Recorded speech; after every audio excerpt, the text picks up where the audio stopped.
আসসালামু আলাইকুম, কেমন আছেন সবাই? আমি সাগর ফ্রম সলিউশন পয়েন্ট। আজকের এই ভিডিওতে আলোচনা করার চেষ্টা করব ডিপ্লোমা ইঞ্জিনিয়ারিং সেমিস্টার পরীক্ষায় রেজাল্ট আপনি ভালো কিভাবে করবেন। কারণ ডিপ্লোমা ইঞ্জিনিয়ারিংয়ের যে রেজাল্ট, এটা অত্যন্ত গুরুত্বপূর্ণ একটা জিনিস। আমি ডিপ্লোমা ইঞ্জিনিয়ারিংয়ের রেজাল্ট যে কতটা গুরুত্বপূর্ণ এর উপর অলরেডি একটা ভিডিও পাবলিশ করে রেখেছি, সেটা কাইন্ডলি দেখে নেবেন। তো আজকে আপনাদেরকে বলার এবং বোঝানোর চেষ্টা করব ডিপ্লোমা ইঞ্জিনিয়ারিংয়ের যে রেজাল্টটা, ওই রেজাল্টটা আপনি কীভাবে ভালো করবেন। এমন নয় যে একবারে না পড়ে বা একটু ট্রিক্স খাটিয়ে আপনি কীভাবে রেজাল্টটা ভালো করে নিতে পারবেন। কারণ ডুয়েট অ্যাডমিশন সহ যে কোনো ধরনের বিশ্ববিদ্যালয়ে যদি আপনি পাবলিক ইউনিভার্সিটিতে অ্যাডমিশন দিতে চান, অথবা আপনি যদি জবের ক্ষেত্রে যান, সেখানে রেজাল্ট একটা বড় ফ্যাক্টর। তো এইগুলো নিয়ে মূলত আলোচনা করার চেষ্টা করবো কীভাবে রেজাল্ট আপনি ভালো করবেন। So let's begin the video.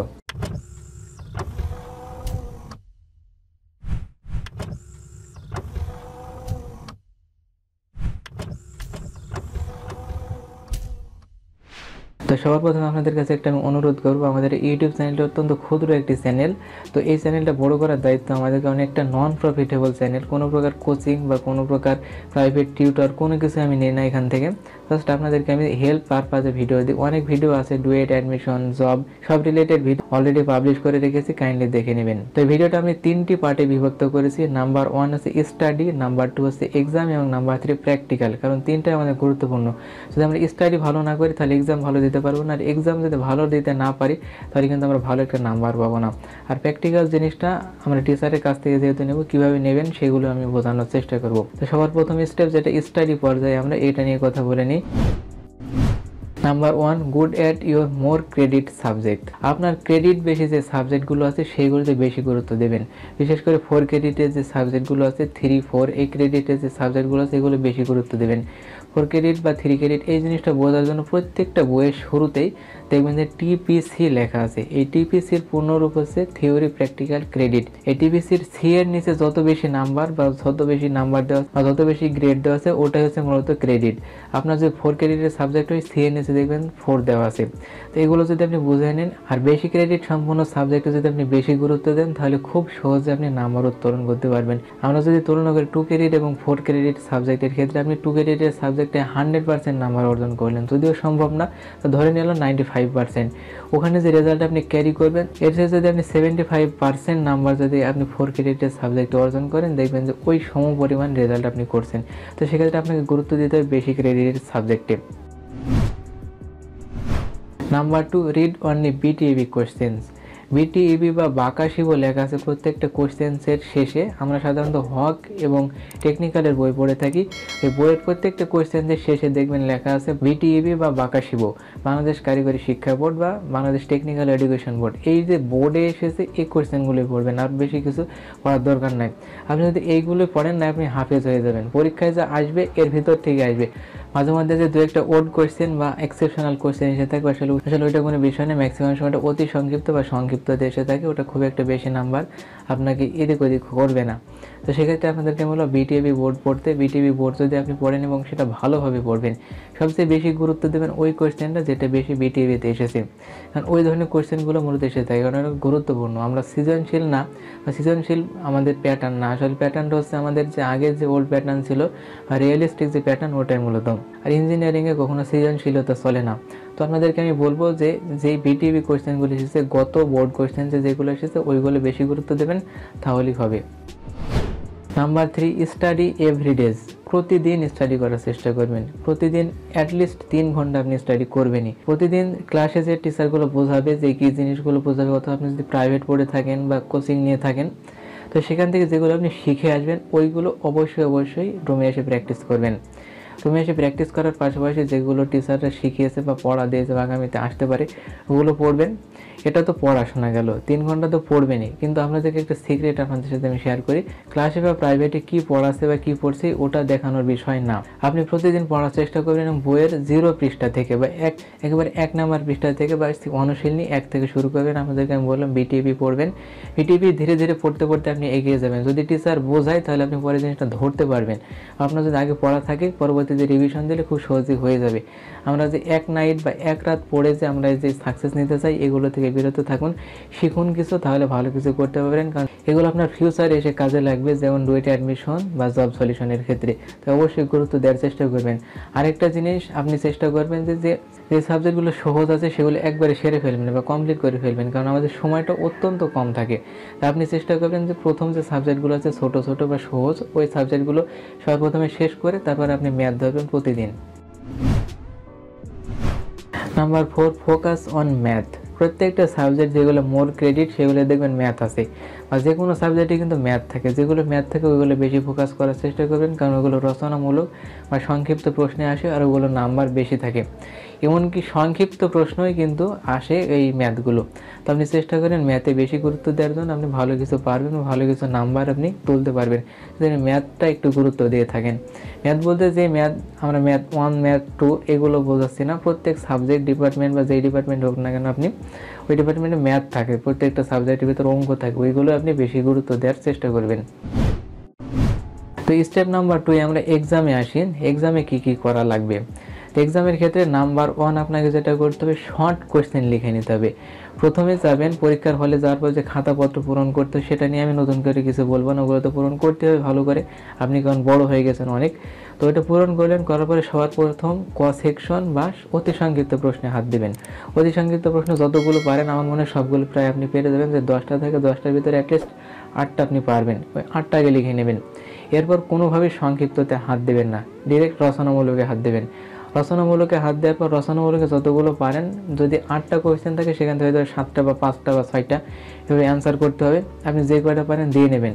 এরপর আপনি সংক্ষিপ্ততে হাত দেবেন। সংক্ষিপ্ততে হাত দেওয়ার পরে অবশ্যই সংক্ষিপ্ত লিখে নেবেন। লেখার পরে দেখবেন যে যেইগুলো বাকি আছে ওইগুলো আবার শুরু থেকে লিখতে চেষ্টা করবেন। যদি অতি সংক্ষিপ্ত হয়ে থাকে সেই জায়গায় ফাঁকা জায়গা রাখবেন, অতি সংক্ষিপ্তের উপর আনুমানিকভাবে অতটুকু জায়গা ফাঁকা রাখবেন খাতাতে।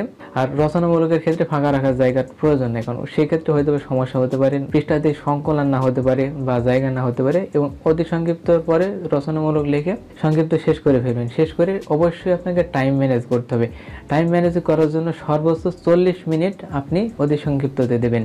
সর্বোচ্চ 40 মিনিট আসলে বেশি হয়ে যায়। 40 মিনিট দেওয়ার পর বা 30 থেকে 40 মিনিটের ভিতর কমপ্লিট করে নিয়ে রচনামূলকে হাত দেবেন এবং রচনামূলক শেষ করার চেষ্টা করবেন। রচনামূলকের জন্য আপনি 1 ঘন্টা 10 মিনিট বরাদ্দ রাখবেন, বাকি সময়টুকু সংক্ষিপ্ততে দেবেন।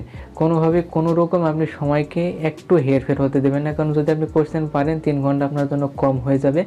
আর দ্বিতীয়ত রচনামূলক আগে লিখবেন এই জন্যই যে অনেক সময় দেখা যায় সংক্ষিপ্ত প্রশ্ন রচনামূলকের সমান হয়ে থাকে, ততটা সময় লেগে যায়। তো সেক্ষেত্রে আপনাদেরকে আমি বলবো আগেই রচনামূলক লিখে পরে সংক্ষিপ্ত লেখার জন্য, কারণ সংক্ষিপ্তের নাম্বারটা কম থাকে। যদি আপনার প্রশ্নে থিওরি থাকে, তাহলে থিওরি যদি রচনামূলকে থাকে, রচনামূলকে আপনি পয়েন্ট আকারে পয়েন্ট টু পয়েন্ট সাজানোর চেষ্টা করবেন। প্রশ্নে যা চাচ্ছে ওইটা সবার প্রথমে দিবেন। মনে করুন একটা জিনিস প্রশ্নে কিন্তু চাই যে এই জিনিসটা, তো রচনামূলকেও যদি হয় তাহলে সেটা সর্বপ্রথমে 1-1.5 লাইনে লিখবেন। এরপর ওই জিনিসটাকে এলিব্রেট করতে করতে আপনি যতটুকু পারেন ততটুকু লিখবেন পয়েন্ট আকারে। প্রত্যেকটা জিনিস আপনি পয়েন্ট আকারে লেখার চেষ্টা করবেন, যেটাকে আমরা প্যারা করে করে লেখা বোঝাই। পয়েন্ট আকারে আপনি এজন্যই লিখবেন, প্রত্যেকটা টিচার চাই যে একটা স্টুডেন্ট কতটুকু সৃজনশীলতা রেখে এই থিওরিকে সাজিয়েছে বা কতটুকু লিখতে পেরেছে, ভালোভাবে আমাকে বোঝানোর চেষ্টা করেছে। কোশ্চেন্সে যেটা চেয়েছে ওটার সাথে উত্তর আপনি কতটুকু সামঞ্জস্যপূর্ণ রাখতে পেরেছেন, এটাই মূলত দেখার বিষয় থিওরি জিনিসগুলোতে।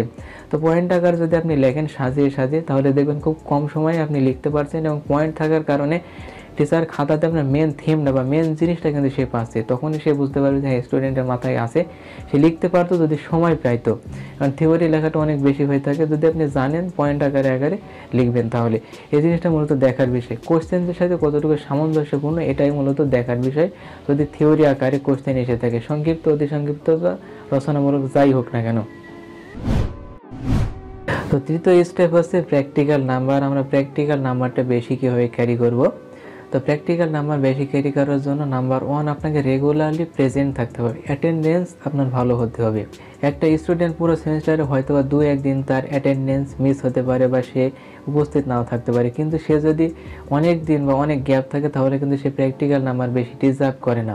ক্লাসে অ্যাটেন্ডেন্স থাকার জন্য আপনি কোনো এক্সকিউজ কেউ গ্রান্টেড করবে না, কারণ আপনি কতটা গুরুত্ব দিয়েছেন ওই টিচারের খাতা, ওই টিচারের হাতে কিন্তু হাজিরা খাতা আছে, ওখান থেকে সে কিন্তু বুঝে যাবে যে আপনি কতটা তাকে গুরুত্ব দিয়েছেন। অ্যাটেন্ডেন্স ভালো করবেন নাম্বার 1। দ্বিতীয়ত যদি পরীক্ষা নেই, ক্লাস টেস্ট, সেগুলোতে আপনি ভালোভাবে অ্যাটেন্ড করবেন। যদি নাও পারেন তো আপনি অ্যাটেন্ড করার চেষ্টা করবেন। অনেক ডিপ্লোমার স্টুডেন্ট আছে যারা পরীক্ষার দিন অ্যাটেন্ডেন্স ভালো দেয় না, তো এক্ষেত্রে আপনাদেরকে আমি বলবো পরীক্ষায় পারতে হবে এমন কোনো কথা নাই, আপনি অ্যাটেন্ডেন্স দেওয়ার চেষ্টা করবেন, তাহলেই টিচার খুশি হয়ে যাবে। তারপর যে জব শিট বা যে জবগুলো দিয়ে থাকি আমরা, যেটা জানি হোমওয়ার্ক নামে, যে 2-3টা পৃষ্ঠা সহকারে দিয়ে থাকি, এটা অবশ্যই দিবেন। ম্যাক্সিমাম সময় ভাইবার সময় বা ওই পরীক্ষা প্র্যাকটিক্যালের দিন আপনার সাথে নিবে, তো সেক্ষেত্রে আপনাদেরকে আমি বলবো যে অবশ্যই ওই জব শিটগুলো ভালোভাবে লেখার এবং জমা দেওয়ার চেষ্টা করবেন। এগুলো খুব একটা বেশি আপনি সময় দিবেন না, কারণ পড়াশোনার বিষয় আছে, সেখানে কম সময় দিয়ে আপনি ইফেক্টিভ করার চেষ্টা করবেন, তাহলেই হবে। আরও একটা গুরুত্বপূর্ণ জিনিস, সেটা হচ্ছে ডোন্ট মিসবিহেভ ইউর টিচার। কোনোভাবেই কোনো টিচারের সাথে মিসবিহেভ করবেন না, কোনো খারাপ আচরণের শিকার আপনি কিন্তু হবেন না, এটা আপনাদেরকে আমি বলবো। কারণ টিচাররা আসলে পিতৃ সমতুল্য, এটা আমরা জানি, কিন্তু বর্তমান সময়ে কারিগরিতে কিন্তু টিচারদেরকে আসলে সেই চোখে স্টুডেন্টরা বর্তমানে দেখছে না। তো আপনাদেরকে আমি বলবো টিচারদের সাথে কোনো প্রকার মিসবিহেভ করবেন না, কারণ একটা টিচার যদি চায় যে আপনার ভবিষ্যৎ ধ্বংস করে দিতে, অনায়াসে আপনি পারবেন। মনে করুন আপনি 4 ক্রেডিটের সাবজেক্টে 100% নাম্বার ক্যারি করেছেন, কিন্তু প্র্যাকটিক্যালি সে আপনাকে 0 দিয়ে দিল, এটা কিন্তু সেই টিচারের রাইট আছে 0 দেয়, কারণ সে সেই ক্লাসটা নিয়েছে। তো সেক্ষেত্রে আপনাদেরকে আমি বলবো কোনো প্রকার মিসবিহেভ করবেন না, তাদের সাথে ভালো ব্যবহার করার চেষ্টা করবেন এবং ভালোভাবে তাদের সাথে চলাফেরা করার চেষ্টা করবেন। তার মানে এটা নয় যে ভালো বিহেভ করার জন্য তার বাড়িতে মিষ্টি নিয়ে ঘুরতে যেতে হবে, আসলে এরকম কিছু না। তার সাথে রেগুলারলি প্রেজেন্ট থাকবেন, কোনো খারাপ ব্যবহার করবেন না। ভালো ব্যবহার বা তার সাথে ভালো কিছু দেওয়া নেওয়া, এই জিনিসটা হয়তো সবাই নাও করতে পারে, কিন্তু আপনার খারাপ ব্যবহারটা ডিজার্ভ কেউই করে না। তো সেক্ষেত্রে আমি বলবো কোরিলেশন উইথ ইউর টিচার, প্রত্যেকটা টিচারের সাথে ভালো রিলেশন রাখার চেষ্টা করবেন, কারণ আপনি এখানে 4 বছর থাকবেন, এই জিনিসটা মাথায় রাখবেন। বিশেষ করে ডিপার্টমেন্ট স্যারদের সাথে বেশি ভালো বিহেভ করার চেষ্টা করবেন, তাহলে আপনি প্র্যাকটিক্যাল নাম্বার পাবেন। হয়তো অনেক কিছু এড়িয়ে গেল এই ভিডিওতে, আমি সবগুলো কভার করতে পারলাম না, আগামীতে আপনাদেরকে আমি বলবো, কারণ সংবিধান ক্রমাগতভাবে চেঞ্জ হতে থাকছে, তো সেক্ষেত্রে আমরা পরবর্তীতে পার্ট 2 দেওয়ার চেষ্টা করব। এই পর্যন্ত আসার পর যদি আমাদের ভিডিওর টপিকস বা ভিডিওর যে মেন টাইটেল সেটা যদি বুঝতে পারেন, তাহলে অবশ্যই ভিডিওতে একটা লাইক দেবেন, আমাদের সোশ্যাল মিডিয়ায় কানেক্টেড থাকার চেষ্টা করবেন। সবগুলো লিঙ্ক আমি ভিডিওর ডেসক্রিপশন বক্সে দিয়ে দিয়েছি।